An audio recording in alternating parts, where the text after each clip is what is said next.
오늘은 누가복음 18장의 말씀을 가지고 하나님이 오르시기에 라는 제목으로 함께 하나님 말씀을 나누도록 하겠습니다. 한 재판관이 공경에 처했습니다. 지금껏 하나님은 두려워하지 않았고 사람은 무시했으며 다른 이들을 신경 쓰지 않아도 될 정도의 제법 높은 사회적 지위와 안정적 삶을 살고 있는 그에게 매우 성가신 일이 생겼습니다. 그것은 마치 목에 걸린 생선 가시처럼 신발 안에 작은 돌멩이처럼 그를 계속 괴롭혔습니다. 사람도 무시하고 심지어 하나님도 안중에 없는 그이지만 여간 불편한 것이 아니었습니다. 자신이 담당하고 있는 지역에 살고 있는 한 미망인이 자신의 원한을 풀어달라며 매일 그를 찾아온 것입니다. 예수님 당시에는 억울한 일을 대신 소송해줄 검찰이나 경찰이 없었기에 피해자 본인이 직접 범인을 고소해야 했습니다. 그래서 그 여인은 직접 나서서 재판관을 찾아가 고소를 하고 있는 것입니다. 재판관 앞에 상반된 입장을 가진 두 사람이 있는 것이기에 그 재판은 순전히 재판관 한 사람의 판단에 달려 있었습니다. 그래서 여인은 매일같이 재판관을 찾아가 자신의 억울함을 풀어달라고 호소합니다. 그러나 재판관은 여인의 고소를 귓등으로도 듣지 않습니다. 이전에도 그러했듯 말이죠. 그러던 재판관은 끝날 기미가 전혀 보이지 않는 여인의 요청을 듣고 어느 날 이렇게 결정합니다. 내가 하나님도 사람도 다 무시하지만 이 여자의 요청은 무시할 수 없겠다. 차라리 이 여인이 말하는 정당한 대우를 받게 해주고 빨리 그리고 편하게 지내는 것이 더 낫겠다.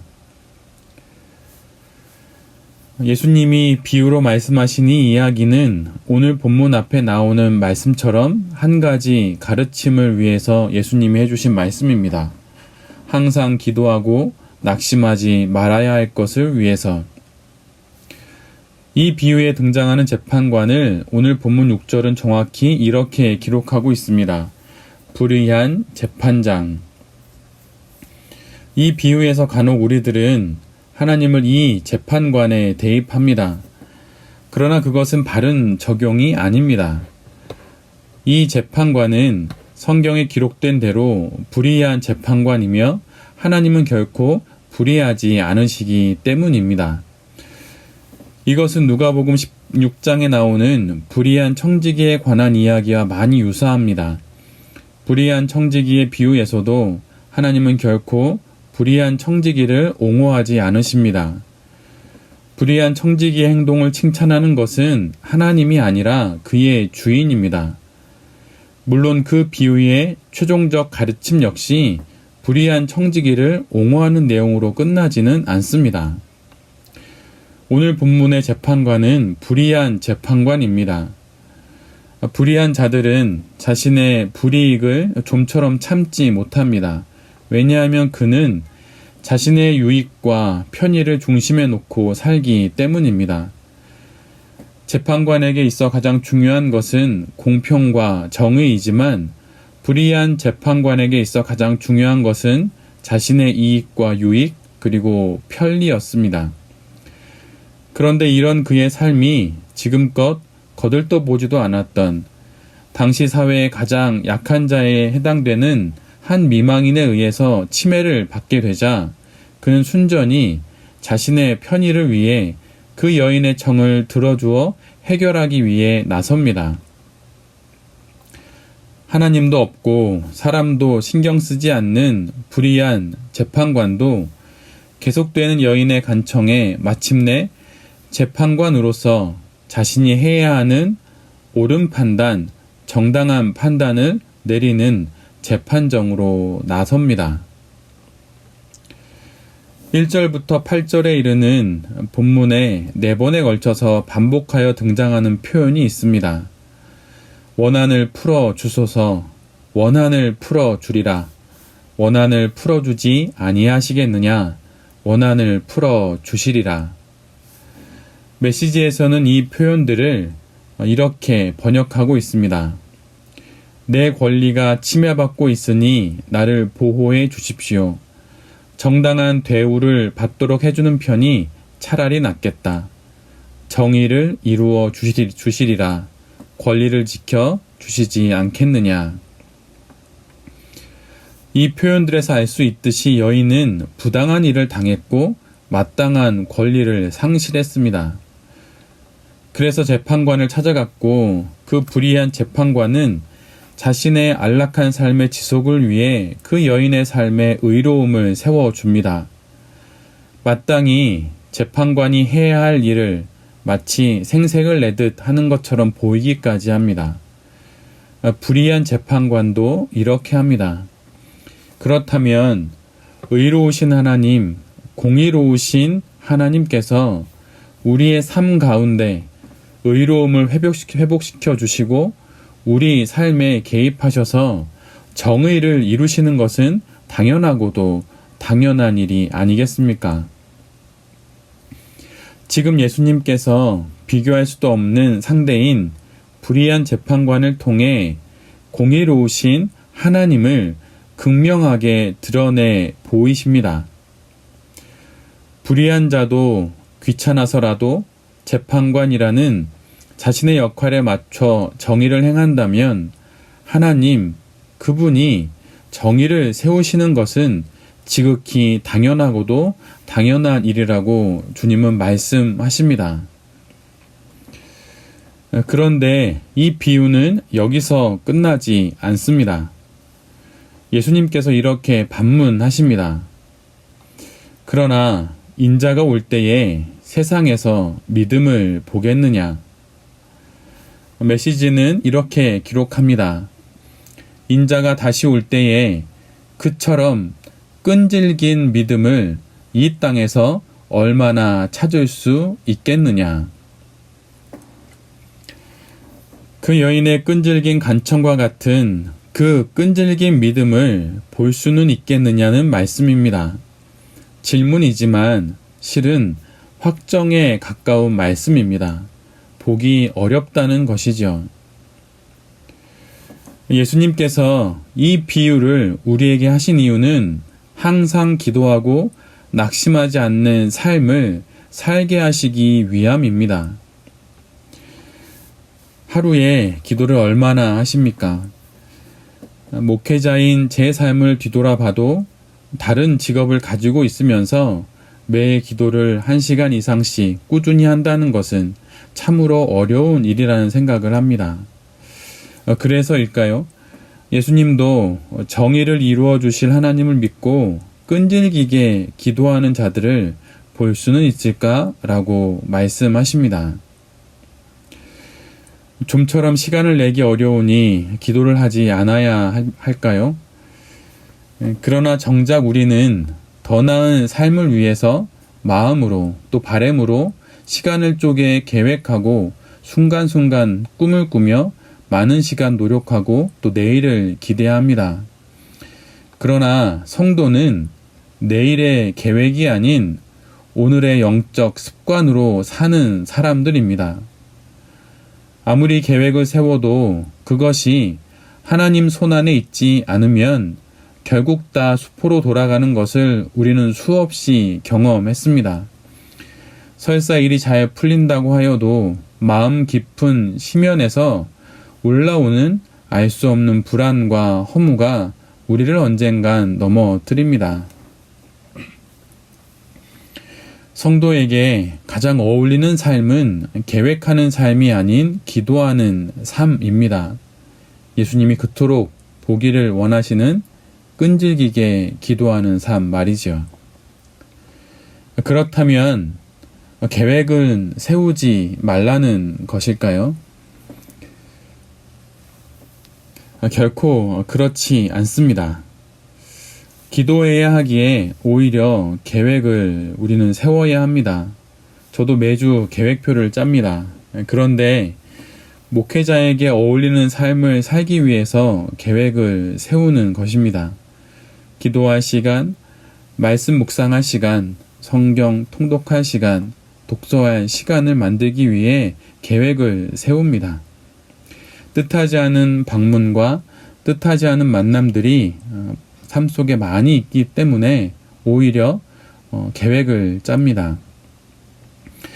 계획의 최종적 결론, 과정적인 결단, 시작의 동기는 더 나은 성도가 되기 위한 삶입니다.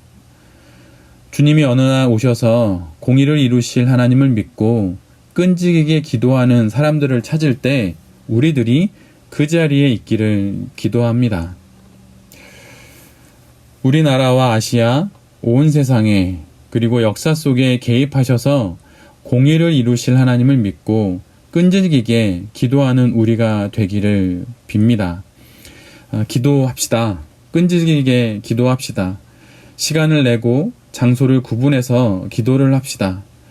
그때 마침내 공의의 하나님께서 인류의 역사와 나 개인의 역사에 개입하셔서 당신의 의로움을 이루어 주실 것입니다. 인류의 한을 풀어 주실 것입니다. 오늘 본문의 두 번째 비유는 첫 번째 비유를 지나 우리를 더 깊은 곳으로 이끌고 갑니다. 두 사람이 기도하기 위해 성전에 올라갑니다. 바리새인과 세리이지요. 바리새인은 일주일에 2번씩 금식을 합니다. 곡기를 끊고 하나님을 구하는 것이지요. 모든 수입의 10분의 1을 떼어 11조를 합니다. 그는 사기를 치지도 않았으며 간음은 꿈도 꾸지 않았습니다. 율법에 어긋난 일을 하지 않았습니다. 다른 이들과 비교하여 어느 하나 책 잡힐 것이 없는 사람입니다. 그는 자신의 이 같은 삶이 율법에 따라 죄인이라 칭해지는 이들과 다름에 하나님께 감사했습니다. 힘들지만 이렇게 거룩하게 살 수 있는 것에 감사했습니다. 한편 식민지 유대 땅에서 제국의 세금 징수원으로 사는 세리는 성전에 올라오긴 했지만 후미진 곳에서 얼굴을 가리고 서서 가슴을 치며 고개를 들지도 못한 채 이렇게 기도했습니다. 하나님, 저를 불쌍히 여겨 주십시오. 저는 죄인입니다. 우리 중 어떤 이가 바리새인과 같이 신앙 생활을 하고 있다면 우리 모두는 그를 경건한 신앙인으로 볼 것입니다. 그에게는 신앙에 대한 열의도 있고 하나님에 대한 마음도 있습니다. 실천도 있지요. 불의한 재판관처럼 하나님을 무시하지도 않습니다. 그런데 이 비유의 마지막은 바리새인이 아닌 세리가 하나님으로부터 의롭다 하심을 받고 집으로 돌아갔다는 말씀으로 끝납니다. 왜 바리새인이 아닌 세리가 의롭다 하심을 받은 것입니까? 그것은 바리새인의 의로움의 기반이 자기 자신인 반면 세리는 자신의 의로움의 기반을 하나님께 두고 있기 때문입니다. 바리새인의 의로움의 기반은 자기 자신이기에 토색하는 자들, 간음하는 자들, 세리들과 같은 이들과 비교하여 자신의 의로움을 이야기합니다. 굳이 하나님의 의로움 없이도 자신의 의로움으로 충분히 성도로 살아갈 수 있는 자입니다. 그러나 세리는 하나님의 의로움 없이는 설 수 없는 자입니다. 예수님은 지금 바리새인과 세리의 이야기를 통해 우리에게 이런 질문을 던지시는 것입니다. 너의 삶 속에 하나님의 옳다 하심이 어디에 있는 것인가? 내가 다른 이들과 구별되는 그 지점에 하나님의 옳다 하심이 있는 것이 아닙니다. 내가 토색하지 않고, 내가 간음하지 않고, 내가 불의하지 않고, 다른 이들과 같지 않음에 하나님의 옳다 하심이 있지 않습니다. 나를 의롭다 하시고, 나를 옳다 하시는 것은 내가 아닌 그분입니다. 내 의로움의 기준은 내 옆 사람이나 세상에 있지 않습니다. 그 기준은 하나님께 있습니다. 그러기에 우리 모두는 죄인입니다. 이 표현을 곰곰이 묵상해 보면, 이 사실을 곰곰이 묵상해 보면 사실 이 말이 참으로 싫게 들릴 수도 있습니다. 아니면 너무 익숙한 표현이기에 아무런 감각이 없을 수도 있지요. 만약 그렇다면 하나님과 정말 대면해 보십시오. 죄인이라는 생각에 1년 365일 내내 우울하게 지내야 한다는 것이 아닙니다. 하나님을 정말 만난다면 반드시 자신이 죄인이라는 사실을 알게 됩니다. 번개치듯 알게 될 수도 있지만 차츰차츰 더 명확하게, 더 깊게 알아가게 될 수도 있습니다. 그러나 결국 이렇게 말하게 될 것입니다. 하나님이 여기에 계셨는데 내가 알지 못하였구나. 나는 죄인이구나. 내가 죄인이라는 것은 내가 선을 행할 수 없다는 말이 아니라 내가 악을 행하지 않을 수 없다는 말입니다. 이 세밀하지만 명백한 사실을 알아야 합니다. 만물보다 거짓되고 심히 부패한 것이 우리의 마음입니다. 의인은 없고 하나도 없으며 이 세상 모든 사람이 죄인이기에 하나님의 영광에 이를 수 없습니다. 하나님께 문제 안 될 만큼 작은 죄는 없습니다. 또한 하나님께서 용서하지 못할 만큼 큰 죄도 없습니다. 바리새인은 옳다는 기반이 자기 자신이었습니다. 그러나 세리는 하나님께 그 기반을 두었습니다. 어느 누구도 자기 자신의 신앙적 행위와 지위를 하나님의 옳다 하심의 근거라 말할 수 있는 사람은 없습니다. 만약 그가 하나님과 바른 관계에 있다면 그는 바리새인의 고백이 아닌 세리의 고백을 하게 되어 있습니다. 메시지에서는 그래서 오늘 본문의 마지막 구절을 이렇게 번역해 놓고 있습니다. 하나님과 바른 관계가 되어 집으로 돌아간 사람은 다름 아닌 세금 징수원이다. 기도의 최종적인 결과는 하나님과의 바른 관계의 견고함이 더해 가는 것입니다. 나의 문제가 해결되고 나의 원한이 풀어지는 것이 아니라 결국 내가 하나님과 바른 관계에 세워지는 것이고 그 관계가 더욱 견고해지는 것이 기도의 결론입니다. 설교자로서 살아가는 제게 있어 설교의 결론이 무엇이겠습니까? 그것은 제가 하나님과 더 바른 관계에 세워지는 것입니다. 어느 목사님의 말씀처럼 설교는 여전히 영원한 이국의 언어요. 설교단은 오르기에 버거운 계단입니다. 돌베개 교회에 와서 설교를 준비하며 저는 하나님께서 저를 다루시는 것을 꽤 오랜 기간 경험하고 있습니다. 예전처럼 설교가 써지지 않습니다. 예전과 같은 방식으로 설교가 써지지 않습니다. 밤을 새워 며칠 동안 때로는 몇 주 동안 묵상한 말씀을 펼쳐 쓰고 문맥을 정리하고 예화와 좋은 글귀를 찾고 다듬는 것으로 설교가 써지지 않습니다. 잘 써지지 않으니 스트레스가 생기고 왼쪽 팔과 어깨가 저린 지도 꽤 되었습니다. 전해야 한다는 생각에 설교문을 작성하지만 더욱 힘들기만 합니다.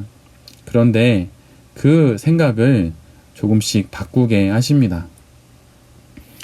내가 먼저 들어야 할 말씀으로 설교문을 쓰면서 조금씩 숨통이 열리고 있습니다. 예전에도 이런 생각을 하지 않았던 것은 아니지만 하나님께서 마치 그 정도로는 안 된다 하시는 것처럼 들립니다. 오늘 본문의 비유로 말하자면 이전의 설교가 바리새인과 같은 설교였다면 하나님께서 저를 이끌고 가시려는 설교는 세리와 같은 설교라는 생각을 합니다. 낙심하지 않고 끈질기게 기도할 수 있는 이유는 내가 옳기 때문이 아닙니다. 내가 부당한 일을 당했고 내가 정당하기 때문이 아닙니다. 하나님이 오르시기 때문입니다. 하나님의 오르심을 보고 끈질기게 기도할 수 있는 사람을 하나님께서 찾고 계신 것입니다. 세리와 같은 사람 말입니다. 세리는 고사하고 바리새인들처럼 신앙적 열심을 가진 사람들이라도 보고 싶다는 어느 목사님의 말씀이 이 시대 신앙인들의 모습이 어떠한지를 그대로 보여줍니다. 내가 목사이든 장로이든 권사이든 집사이든 성도이든 그 누가 되었든 내 오름의 기반을 내 자신의 신앙적 열심과 삶의 경건에 두었다면 이제 그 모든 시도들을 그만두는 우리가 되기를 빕니다. 하나님의 오르심에 기반을 두고 세리처럼 그리고 오늘 본문의 그 미망인처럼 기도합시다. 끈질기게 낙심하지 말고 하나님의 의로우심을 보며 머리를 숙여 간구하며 주님께 기도합시다. 우리가 하나님의 의로우심에 우리 삶에 기반을 둘 때에 그 어떤 사건도 그 어떤 사람도 우리의 믿음을 흔들리게 하지 못할 것입니다. 신앙은 내가 아닌 오르신 하나님께 모든 것을 맡기고 매일을 사는 것입니다. 코로나 사태로 드러난 이단들의 모습을 보며 그들이 이 시대의 바리새인들을 잘도 속여 데려간다는 생각을 합니다. 더 열심을 내라고, 그래야 14만 4천 명에 들어갈 수 있다고. 그들의 이야기를 들어보면 그들의 이야기는 모두 자기 오름의 기반을 더욱 다짐으로 구원을 받을 수 있다는 논리입니다. 신앙은 시험을 보고 전도를 해서 점수를 따고 하는 식의 경쟁이 아닙니다. 또한 이단의 문제는 그들의 자기 구원은 그들이 구원의 종착점이 된다는 것입니다. 그들이 그토록 열심인 이유는 자신의 구원을 더욱 견고히 하기 위함입니다. 그 구원에 타인은 없습니다. 이웃 사랑은 없습니다. 타인도 나의 구원을 위한 수단일 뿐입니다. 그러나 참된 신앙에서의 나의 구원은 온 우주를 향한 하나님 구원의 시작점입니다. 그리고 이단의 가르침은 강하고 몰입적이고 집단적이고 또 경쟁적이고 최면적이며 전체주의적입니다. 그러나 참된 구원의 매력은 온화하고 발산적이며 공동체적이고 자기희생적이고 우리를 깨우는 각성적인 면이 있고 또 다양성을 갖게 한다는 것입니다. 이 말씀을 듣는 우리 모두가 세리가 되기를 바랍니다. 눈물로 애통하여 오직 하나님의 오르심에 기반하여 세워지는 그 인생을 사는 참다운 성도가 되기를 간절히 소원합니다. 이제 또 한 주를 살아갑니다. 함께 예배드리지도 못하고 함께 떨어져 각자의 처소에서 예배를 드린 지가 오늘 벌써 4번째가 되었습니다.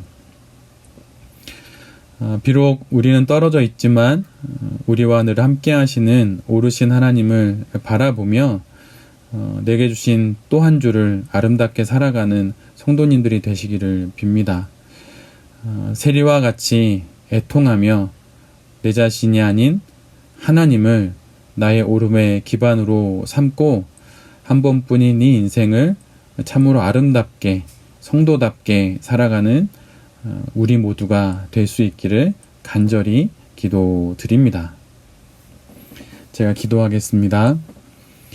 주님, 당신의 오르심을 의지하며 낙심하지 않고 끈질기게 끝까지 기도하며 살게 하여 주시옵소서. 당신 앞에 나의 그 어떠한 것도 내 오릅의 기반이 될 수 없음을 고백합니다. 오직 오르신 당신만이 나의 기반이요 나의 기준입니다. 세리와 같은 기도를 드리며 당신의 오르심을 바라며 간절히 기도하며 살게 하여 주시옵소서. 또 한 주를 은혜 가운데 시작합니다. 간절히 구하오니 우리나라와 온 세계가 겪고 있는 이 어려운 상황들이 주의 은혜 가운데 주님 속히 진정될 수 있도록 도와주시고 생명을 살리기 위하여 애쓰는 모든 이들에게 주님 용기를 주시고 힘을 더하여 주시옵소서.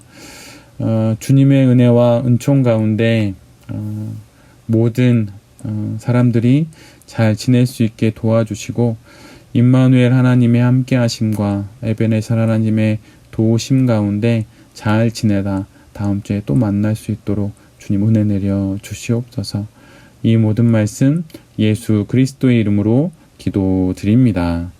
아멘.